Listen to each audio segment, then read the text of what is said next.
from the building itself. My downstairs neighbor Rose, before she got evicted, used to tell me how she could look up from her bath, or look down through her bathroom and see the basement from the holes in the floor. And after she got evicted, they actually asked for $1,200 for that apartment.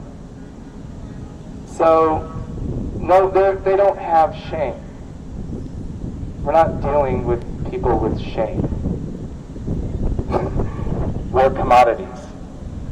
We don't even exist as human beings to these people anymore, as is obvious by the treatment we have received.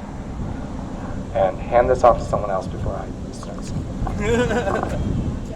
Keep up the good fight! Every day! Keep up the good fight! Every day! Keep up the good fight! Every day!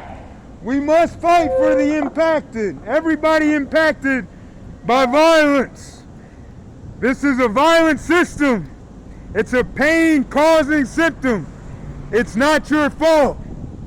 Keep up the good fight! Every day! Keep up the good fight! Every day! You've got something to say. Be brave. You've got something to I say. have a lot of anger to say. Sometimes it doesn't come out well. I'm talking about you. We're angry too. We're got something angry to say. at the city for What's important. If y'all let Mike Berzicki off the hook by turning your backs, it'll be business as usual. As somebody, or a few people actually have mentioned, that all will be marked for beautification, which we know is another term for gentrification. So we need to band together to make sure that we're building an economic system that works for working class people, that addresses,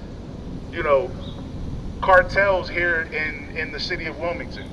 What's happening between Bacini Pollen right here in Midtown and Mayor Berzicki and the city council that follows Don Berzicki, keep pressure on the city government and keep your arms around the families that were displaced in this tragedy a month ago.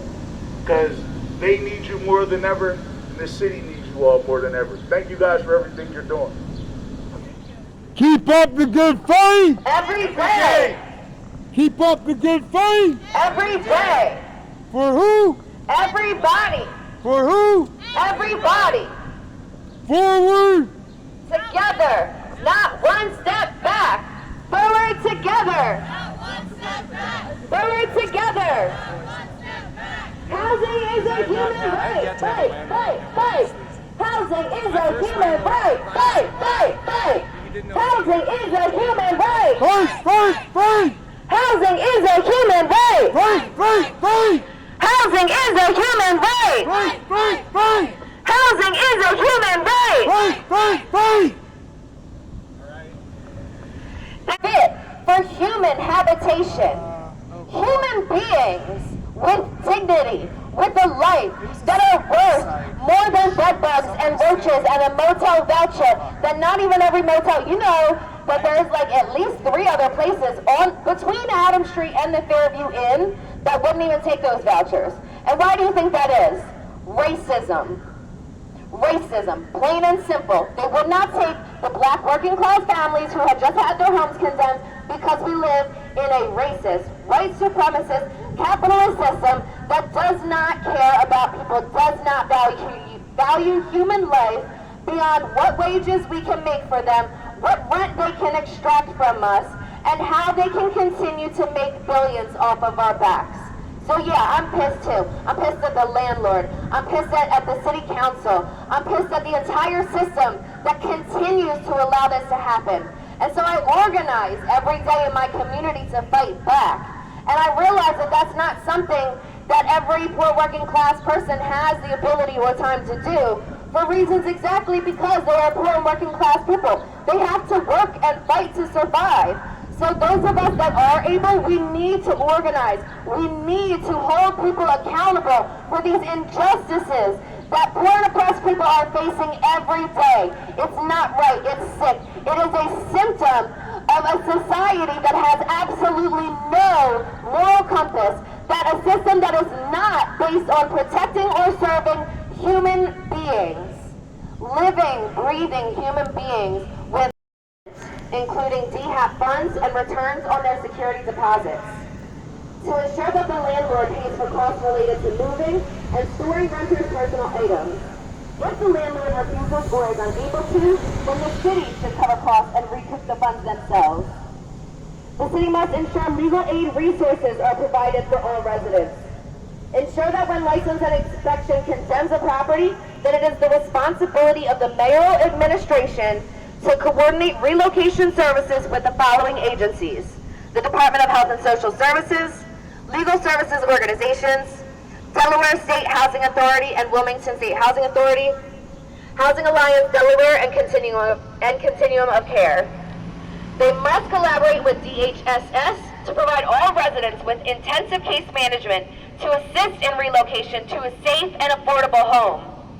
They must use local and federal funds, for example, the American Rescue Plan funds, Delaware Housing Assistance Program, to help residents relocate to safe and affordable housing. They must ensure a notice is placed on the condemned property letting residents know where to get help with shelter, wraparound services, and relocation to a new home.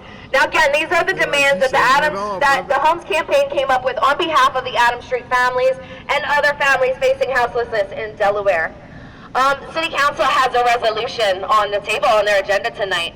That resolution is to grant, I believe it's $13,500 to the Nemours Foundation on behalf of the Adams Street families.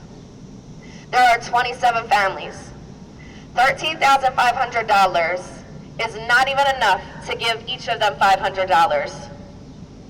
Rents start at least $1,000. And again, we have a family with 10 children in a one-bed motel room. What is $500 going to do for them? Are they even going to see that $500? Or is the Nemours Foundation going to hold it and make sure that the costs have to be approved? Are these families going to have to jump through hoops, be means tested to death to even access this little $500? And then what are they going to do with it? Pay what? Because that's not a rent payment. That's not a security deposit for a new home. That is barely an electric bill in the city of Wilmington. That's less than most people make in a week. That's not enough. That's not enough. It's not good enough. And that's it. In 2 weeks, that's the best they've come up with for 27 families that they removed with no notice from their homes? Is this how we treat human beings in our city, in our state, in this world? Is that what human beings are worth? 500 gate-kept dollars?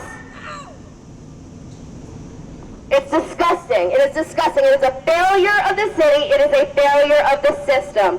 It is a system that has no morality, that has no value for human life. And we have to fight back. We have to keep on fighting back. We have to show up and make noise outside of the city council building. We have to march on the mayor's house. We have to join community organizations and strategize and come together and work and study and find out what we can do to end this oppression.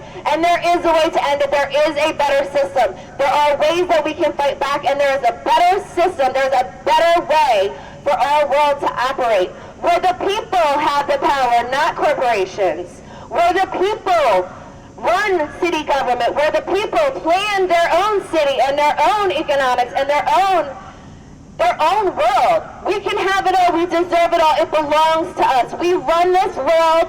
We make the world run. We should run the world.